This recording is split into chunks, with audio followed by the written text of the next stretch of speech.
Good morning बच्चों। आज हम हिंदी का विषय सीखेंगे।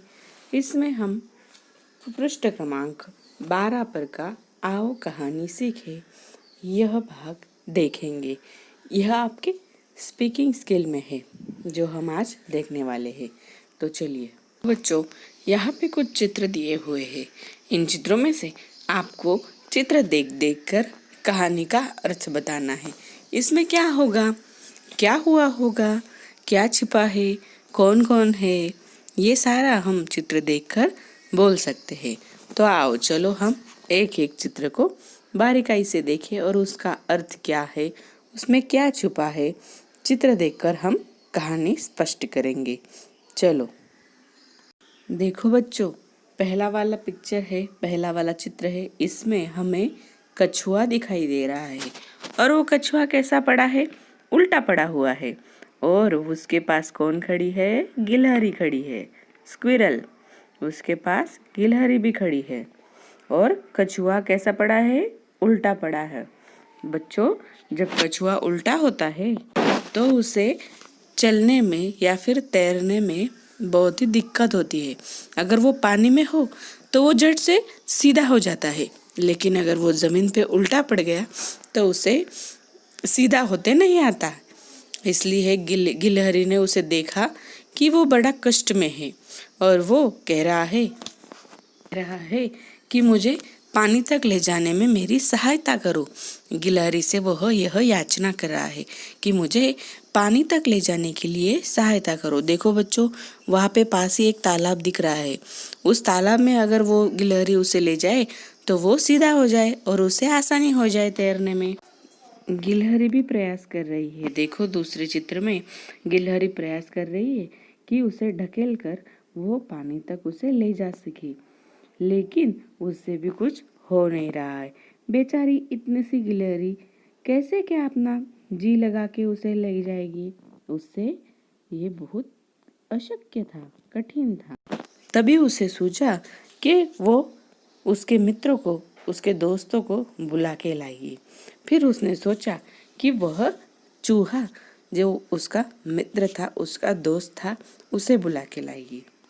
और फिर अब गिलहरी और चूहा दोनों हो गए, लेकिन वह कछुए को ढकेलने लगी, लेकिन कछुआ ना टस से मस हो रहा था।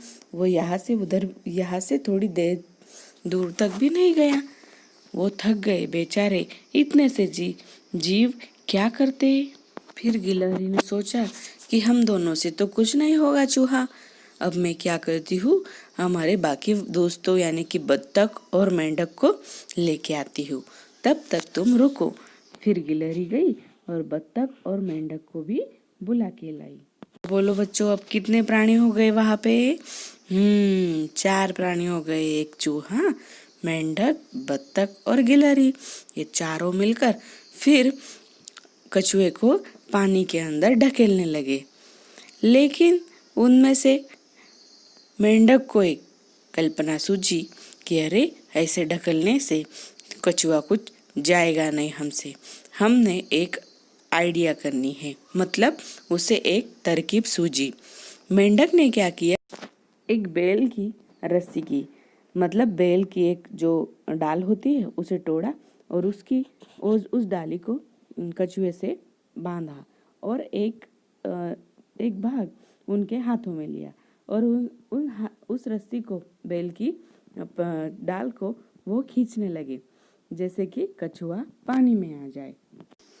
और अब चूहा, गिलहरी, बत्तख और मेंढक ये सारे कछुआ को पानी की तरफ खींचने लगे, जाने कि कछुआ पानी में आ सके। तो देखो बच्चों, सबने पानी की ओर कछुआ को खींचा और कछुआ धीरे धीरे पानी की तरफ आने लगा। देखो दूसरे चित्र में आपको दिख रहा है कि कछुआ पूरी तरह पानी में आ गया और वो सीधा भी हो गया, यानी कि उसे तैरना आ सके। तो देखो बच्चों, सारे प्राणियों ने क्या किया, ताकत तो लगाई, लेकिन उनसे हुआ क्या ताकत से?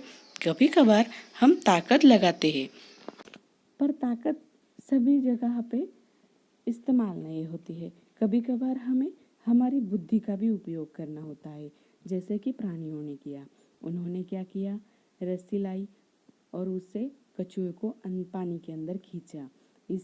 इसकी वजह से क्या हुआ कि कछुआ जल्दी से पानी में आ गया। उन्होंने यहाँ पे क्या किया, उनकी बुद्धि का इस्तेमाल किया। मतलब ताकत से बड़ी क्या होती है, बुद्धि होती है। इसलिए हमें कभी कभार हमारी बुद्धि का ताकत से भी ज़्यादा इस्तेमाल करना पड़ता है। इस कहानी से आपको क्या समझ में आया, क्या सीखने को मिला कि ताकत से बड़ी क्या होती है, बुद्धि होती है।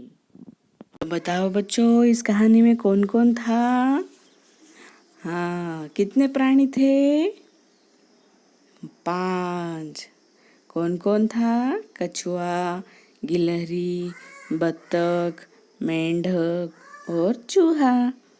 किसको पानी में ले जाने के लिए प्राणी सहायता कर रहे थे? किसे खींच रहे थे सभी प्राणी? हाँ, कछुआ को खींच रहे थे पानी में। फिर गिलहरी किसको बुला के लाई?